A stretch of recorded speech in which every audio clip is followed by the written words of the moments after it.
है दोस्तों, जब प्रमोशन होगा तो इंडेक्स चेंज हो जाएगा।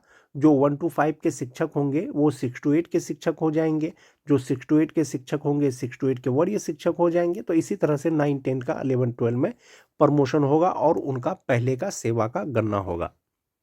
विशिष्ट शिक्षकों का प्रमोशन आखिर किस प्रकार से होगा, उसके लिए वांछित योग्यताएं क्या क्या होनी चाहिए, विस्तार से इसके बारे में चर्चा करेंगे दोस्तों। वीडियो शुरू करने से पहले एक रिक्वेस्ट है दोस्तों, जो लोग मेरे चैनल को सब्सक्राइब नहीं किए हैं कृपया चैनल को सब्सक्राइब कर दें। जैसा कि आप देख पा रहे होंगे 22 नवंबर को जो पत्र आया था, शिक्षा विभाग का जो आदेश आया था, इसमें एक चीज स्पष्ट कर दिया गया था दोस्तों कि 1 to 5 के शिक्षकों का 6 to 8 में प्रमोशन होगा, 9, 10 के शिक्षकों का 11, 12 में प्रमोशन होगा। और ये प्रमोशन के अंतर्गत जो भी उनका पहले का कार्य है उसको गिना जाएगा और उसी के आधार पर प्रमोशन होगा। एक ये चीज हो गया दोस्तों। अब हम लोग बात करेंगे नियमावली यानी विशिष्ट शिक्षक नियमावली 2023 यथा संशोधित 2024 के बारे में। जहां तक बात विशिष्ट शिक्षकों के प्रमोशन का है दोस्तों, जो विशिष्ट शिक्षक नियमावली 2023 है उसका पॉइंट नंबर 9 में प्रमोशन यानी प्रोन्नति से संबंधित है। इसमें यह कहा गया है कि विशिष्ट शिक्षक कुल 4 प्रकार के होंगे। एक 1 to 5 के विशिष्ट शिक्षक होंगे, एक 6 to 8 के होंगे, एक 9, 10 के होंगे, एक 11, 12 के होंगे। नियमावली के अनुसार प्रमोशन दिया जाएगा, लेकिन कब दिया जाएगा? 8 वर्ष लगातार सेवा के बाद दिया जाएगा। लेकिन चूंकि शिक्षा विभाग ने अब ये क्लियर कर दिया है कि प्रमोशन में जो भी उन्होंने पहले का कार्य किया है उसका गणना किया जाएगा, तो नियमावली के अनुसार आप जो प्रमोशन होने योग्य होते, जो सक्षमता 1 वाले थे तो वो 1/1/2033 के बाद योग्य होते, जो सक्षमता 2 वाले थे 1 मार्च 2033 के बाद प्रमोशन के योग्य होते। चूंकि अब आपका पहले का कार्य का गणना किया जाएगा यानी सेवा निरंतरता आपका गिना जाएगा, तो ये 8 वर्ष आपका पहले हो जाएगा। बहुत से शिक्षक अभी भी प्रमोशन के योग्य हो जाएंगे तो उनका प्रमोशन किया जाएगा। तो किस प्रकार से किया जाएगा?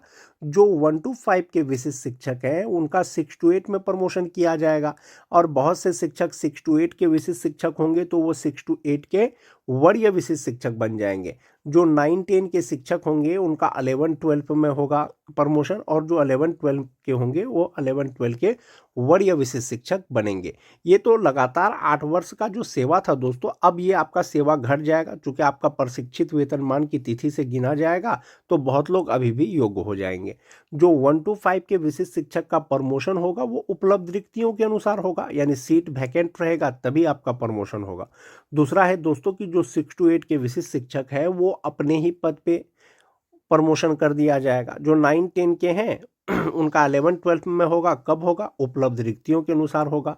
और 11, 12 के जो वरीय विशिष्ट शिक्षक बनेंगे तो वो अपने ही स्थान पर बनेंगे। ये जो 8 वर्ष दिया गया है दोस्तों नियमावली में, अब ये आपका 8 वर्ष अनिवार्य नहीं है। प्रशिक्षित वेतनमान की तिथि से जब आपका 8 वर्ष पूर जाए आपको प्रमोशन मिल जाएगा।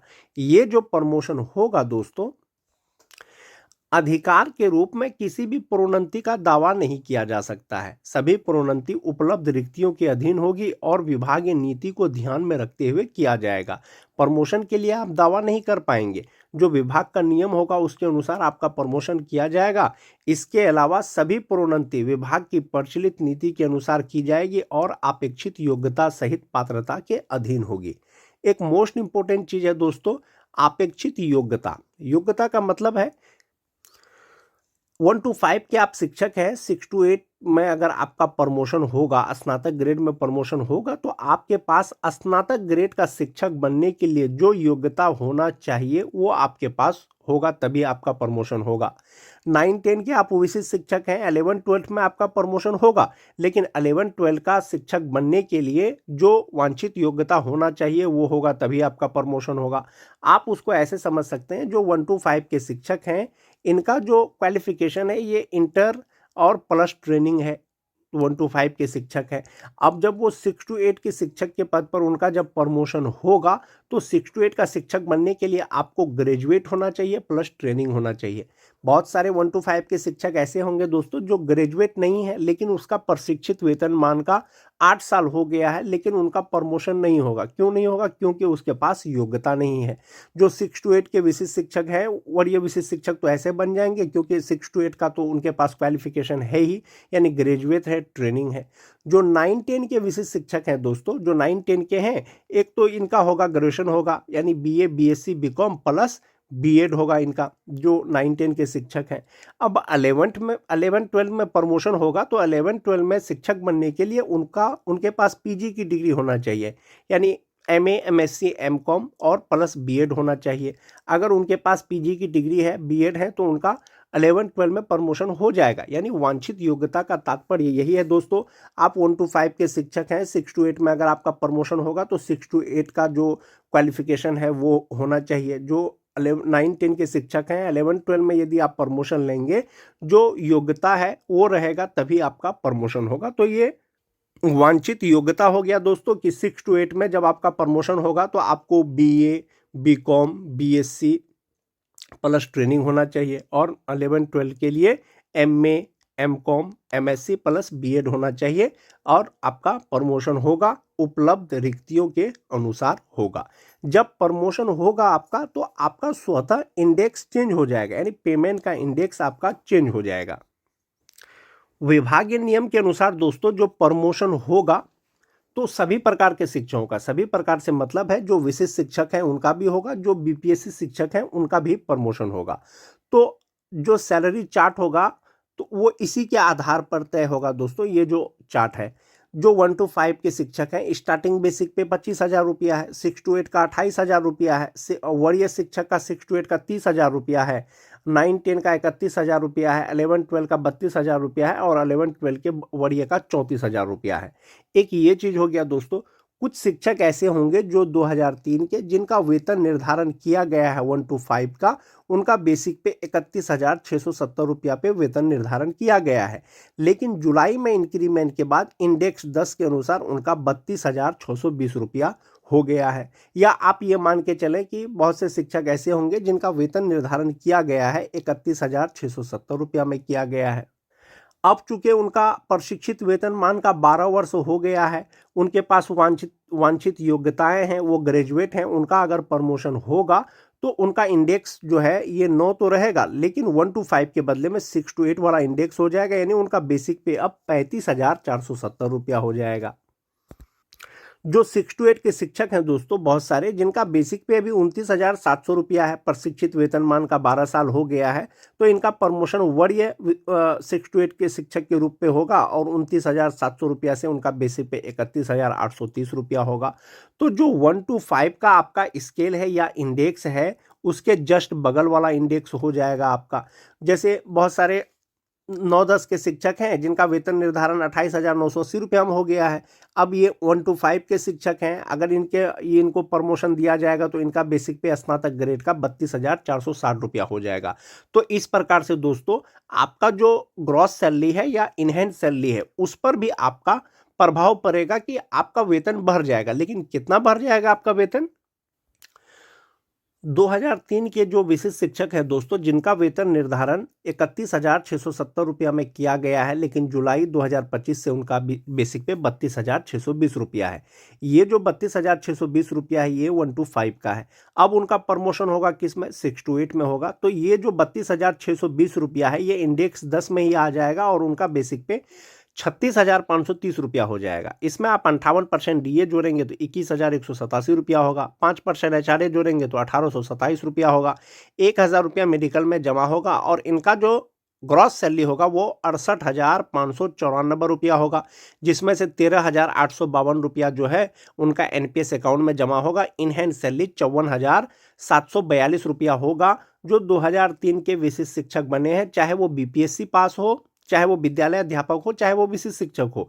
जबकि वेतन निर्धारण यानी पे प्रोटेक्शन के अनुसार उनका जुलाई से जो बेसिक पे बन रहा है या बनेगा, वो 48,987 रुपया बनेगा। ये सक्षमता 1 पास शिक्षक की बात कर रहा हूं दोस्तों, कि ₹48,987 पे प्रोटेक्शन के अनुसार उनका इनहैंस सैलरी होता है। अब अगर उनका प्रमोशन होगा तो उनका इनहैंस सैलरी ₹54,742 होगा। उनका ग्रॉस सैलरी जो है ₹61,357 होता था, प्रमोशन के बाद ₹68,594 हो जाएगा। तो संभवतः 7,000 प्लस उनका टोटल सैलरी पे प्रभाव पड़ेगा। जो 2003 के शिक्षक हैं जिनका प्रमोशन किया जाएगा, चाहे वो विशिष्ट शिक्षक हो चाहे वो बीपीएससी शिक्षक हो। जो 2006-7 के शिक्षक हैं दोस्तों, यदि उनका प्रमोशन होता है, उनका प्रमोशन जैसे कि उनका वेतन निर्धारण किया गया होगा ₹30,750 में, जुलाई 2025 में उनका बेसिक पे ₹31,670 हो गया है। तो ₹31,670 का जो आसपास का बेसिक पे है वो ₹35,470 होता है। तो प्रमोशन के बाद जो 58% डीए है, 5% एचआरए है, मेडिकल लगा करके जो ग्रॉस सैलरी होता है इनका ₹66,633 होता है और इनहैंस सैलरी ₹53,180 होता है। जबकि पे प्रोटेक्शन के अनुसार ₹47,589 हो जाएगा। या उनका जब 58% डीए या 5% एचआरए जब अपडेट कर दिया जाएगा एचआरएमएस पोर्टल पर, तो पे प्रोटेक्शन के अनुसार यही वेतन मिलेगा। हाँ, अगर उनका प्रमोशन कर दिया जाएगा तो उनका ₹53,180 मिलेगा, जो 2006-7 के शिक्षक हैं। जो 2009-10 के शिक्षक हैं दोस्तों, उनका वेतन निर्धारण जो किया गया है पे प्रोटेक्शन के अनुसार वो ₹30,750 में किया गया है। यानी ₹30,750 उनका एक इंक्रीमेंट के साथ जुलाई से उनका बेसिक पे हुआ। चूंकि ये 1 to 5 का है, अब 6 to 8 का जो बेसिक पे हो जाएगा वो ₹34,440 हो जाएगा। ₹30,750 के हिसाब से जो जुलाई से उनका जो वेतन मिलेगा बन रहा है वो ₹46,234 मिल रहा है। और जो उनका ग्रॉस सैलरी हो रहा है ₹57,894 हो रहा है। जबकि जब उनका प्रमोशन हो जाएगा 6 to 8 में तो ₹19,975 उनका 58% डीए हो जाएगा, 5% एचआरए हो जाएगा, ₹1,000 मेडिकल हो जाएगा। ग्रॉस सैलरी होगा ₹64,725, ₹13,060 एनपीएस अकाउंट में जमा होगा और इनहैंस सैलरी हो जाएगा ₹51,665। तो इनहैंस सैलरी की अगर बात करें दोस्तों, 5,000 लगभग 5,000 प्लस उनका बढ़ जाएगा। जो 2009-10 के शिक्षक हैं, चाहे वो विशिष्ट शिक्षक हो चाहे वो बीपीएससी शिक्षक हो। और जो ग्रॉस सैलरी का अगर बात करें 4-3-7,000 लगभग जो है उनका बढ़ जाएगा प्रमोशन के बाद में। ये मैंने आपको 3 ही प्रकार के शिक्षक का बताया है दोस्तों। एक 2003 से लेकर के 2005 तक का बताया, एक 2006 से लेकर के 2007 का बताया, एक 2009 से लेकर के 2010 का बताया। इसलिए बताया है दोस्तों क्योंकि लगभग जो है प्रशिक्षित वेतनमान का 8 साल लगभग यही 3 प्रकार के शिक्षकों का हुआ है। जिस प्रकार से विशिष्ट शिक्षक का प्रमोशन होगा दोस्तों, उसी तरह से विद्यालय अध्यापक यानी बीपीएससी शिक्षक का भी होगा। उसके भी नियमावली में ये चीज़ स्पष्ट है कि 1 to 5 का जो बीपीएससी शिक्षक है वो 6 to 8 का बनेगा। जो 6 to 8 के बीपीएससी शिक्षक है 6 to 8 के वरीय बीपीएससी शिक्षक बनेंगे। जो 9-10 के विद्यालय अध्यापक हैं वो 11-12 के विद्यालय अध्यापक बनेंगे। जो 11-12 के विद्यालय अध्यापक है 11-12 के वरीय विद्यालय अध्यापक बनेंगे। इनके लिए भी जो शर्त था वो 8 वर्ष था, लेकिन प्रशिक्षित वेतनमान का यदि 8 वर्ष आपका पहले पूर जाता है तो पहले आपका प्रमोशन कर दिया जाएगा। सारे रूल और नियम जो है दोस्तों विशिष्ट शिक्षक के ही प्रमोशन का होगा, क्योंकि नियमावली सेम ही है। इसीलिए दोस्तों सभी प्रकार के शिक्षकों का प्रमोशन किया जाएगा, यानी बीपीएससी शिक्षक और विशिष्ट शिक्षक। जहां तक बात वरीयता निर्धारण का है दोस्तों, विभाग ने जो वरीयता निर्धारण जारी किया गया है कि किस प्रकार से वरीयता निर्धारण होगा, तो उसके अतिरिक्त अगर विशिष्ट शिक्षकों में अगर वरीयता की बात करें तो नियमावली के पॉइंट नंबर 7 में ये दिया गया है। क्या जिला स्तर पर विशिष्ट शिक्षकों का वरीयता सूची संधारित किया जाएगा और इसमें 1 to 5 का अलग, 6 to 8 का अलग, 9-10 का अलग, 11-12 का अलग बनेगा। विशिष्ट शिक्षकों का वरीयता किस मापदंड के अनुसार तैयार किया जाएगा? विशिष्ट शिक्षकों की बात कर रहा हूं दोस्तों। इसमें है कि स्थानीय निकाय शिक्षक के रूप में प्रशिक्षित वेतनमान प्राप्त करने की तिथि से, यानी जिनको सबसे पहले प्रशिक्षित वेतनमान मिल रहा है वो सीनियर होंगे, जिनको बाद में मिल रहा है वो जूनियर होंगे। 2 शिक्षक का मापदंड अगर एक जैसा हो जाएगा, प्रशिक्षित वेतनमान का तिथि अगर सेम होगा तो उनका जन्म तिथि जो है वरीयता तय कर होगा जन्म तिथि से। जिनका जन्म तिथि भी सेम होगा, प्रशिक्षित वेतनमान भी सेम होगा, तो उनका नाम का जो अंग्रेजी अल्फ़ाबेट है उनके अनुसार तय किया जाएगा। इसके अतिरिक्त कोई मामला होता है तो विभाग उस पर निर्णय लेगा। तो विशिष्ट शिक्षकों में जो वरीयता निर्धारण किया जाएगा दोस्तों, वो प्रशिक्षित वेतनमान का तिथि से किया जाएगा। ऐसा नहीं है कि जो सक्षमता 1 दिए हैं वो सीनियर हो जाएंगे सक्षमता 2 से, सक्षमता 2 वाले सीनियर हो जाएंगे सक्षमता 3 वाले से। आप सक्षमता 1 दीजिए, सक्षमता 2 दीजिए, सक्षमता 3 दीजिए या सक्षमता 4 पास करके आप विशिष्ट शिक्षक बनिए, लेकिन वरीयता का जो निर्धारण होगा आप में विशिष्ट शिक्षकों में वो प्रशिक्षित वेतनमान की तिथि से ही होगा। आज के वीडियो में दोस्तों बस इतना ही।